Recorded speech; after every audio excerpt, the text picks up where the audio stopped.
Muitos chegam até mim dizendo: Nicolas, quais são os seus projetos para o Brasil? Aqui no Congresso, em apenas 2 anos, já apresentamos 30, mas eu vou te dar a resposta para essa pergunta. Sempre quando perguntarem, pode responder. O projeto do Nicolas para o Brasil é que, através da política, a gente consiga transformar o caráter da política, porque não há projeto de lei capaz de mudar o caráter de uma nação.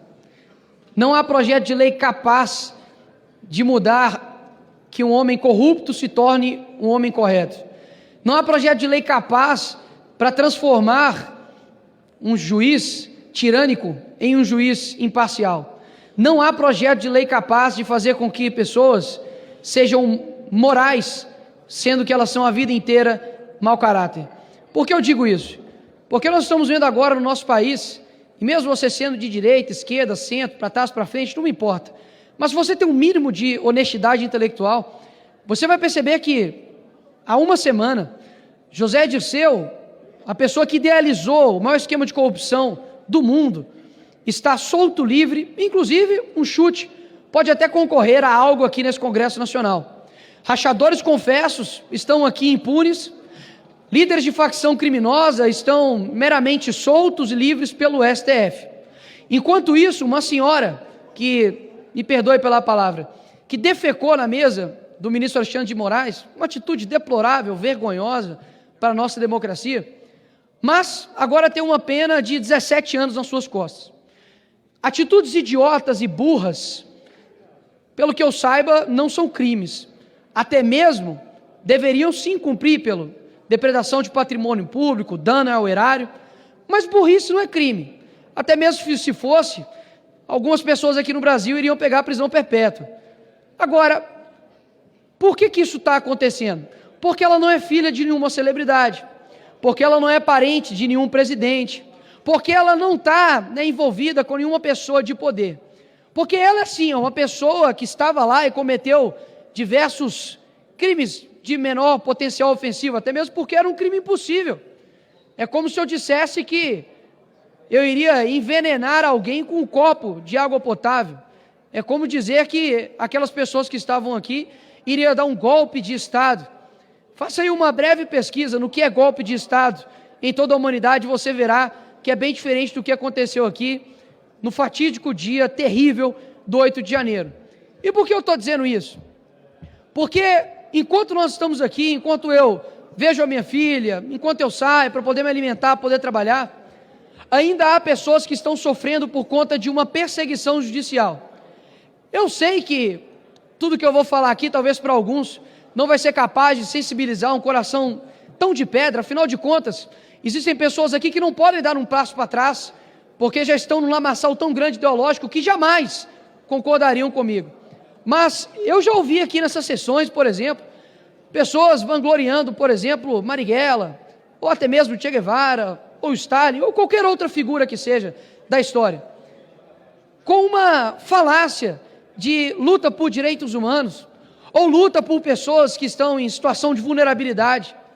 Existem pessoas hoje, repito, existem pessoas hoje que estão na cadeia injustamente, com penas desproporcionais, que nem mesmo corruptos nessa nação pegaram, e que nenhum deles usam tornozeleira eletrônica, estão sendo privados de ter contato com suas famílias, de seus filhos, porque eles estavam usando verde e amarelo.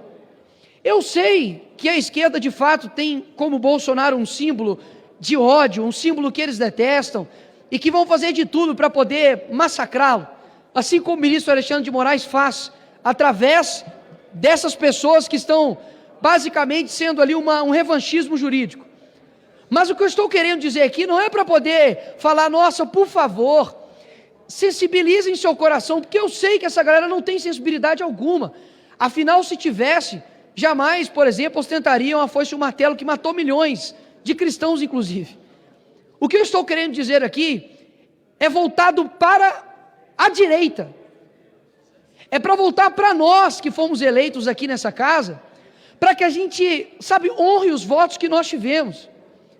Quando você pega, por exemplo, a presidência, aqui a eleição da presidência dessa casa, que já coloco como uma imoralidade gigantesca, colocar em jogo vida das pessoas, anistia do dia 8, mas enfim, é uma modalidade gigantesca já fazer isso. Agora, não tenho nada contra os candidatos, inclusive já conversei, vários respeitosos.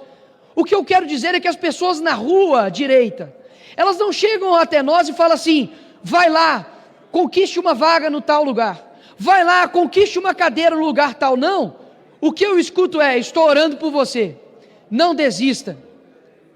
Nós estamos perdendo uma essência que vai fazer com que as pessoas também percam a sua essência, porque nós somos um reflexo do que as pessoas sentem. Alguns querem argumentar: mas Bolsonaro estava aqui sozinho, e por isso ele era truculento. Mas ele, da forma truculenta e sozinho, chegou à presidência da República. Hoje, nós basicamente estamos vivendo pela caridade dos nossos inimigos. Não é essa algo que eu acredito. E eu falo isso aqui porque eu acredito que você também, deputado de direita, também não acredita nisso. Você tem uma essência dentro de você, ainda dentro de você, de falar: caramba, como deveria ser, sabe, ir para cima sempre.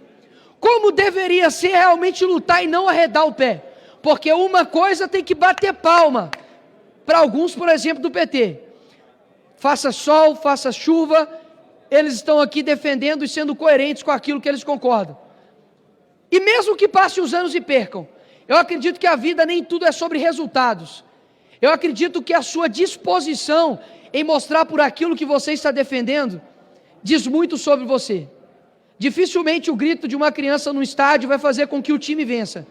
Mas quando o jogador vê aquele torcedor, mesmo que pequeno, mesmo que uma criança, lutando, sabe, se erguendo por algo que é correto, aquilo dali muda tudo. Porque eu acredito que todos nós fomos chamados para um tempo. Eu não tenho dúvidas que eu fui chamado para esse tempo. E não é uma exclusividade minha, é de todos nós.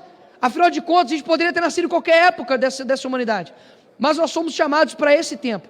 E o que eu não quero é me arrepender de ter ouvido a minha essência dentro de mim, dos votos da minha família, dos meus amigos, das pessoas que me param na rua, porque simplesmente alguém me disse que é preciso fazer uma coalizão. Coalizão de verdade, em alguns momentos é necessário.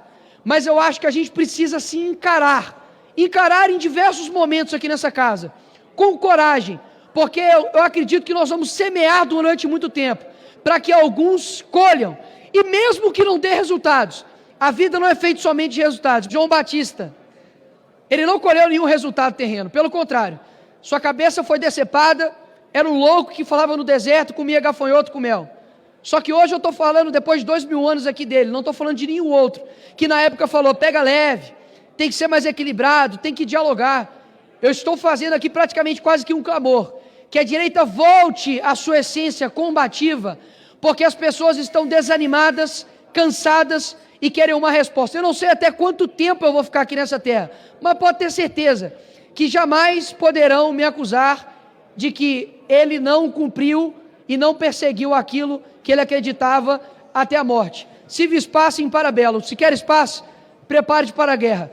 Essa é a minha ideia para esse Brasil. Obrigado, presidente.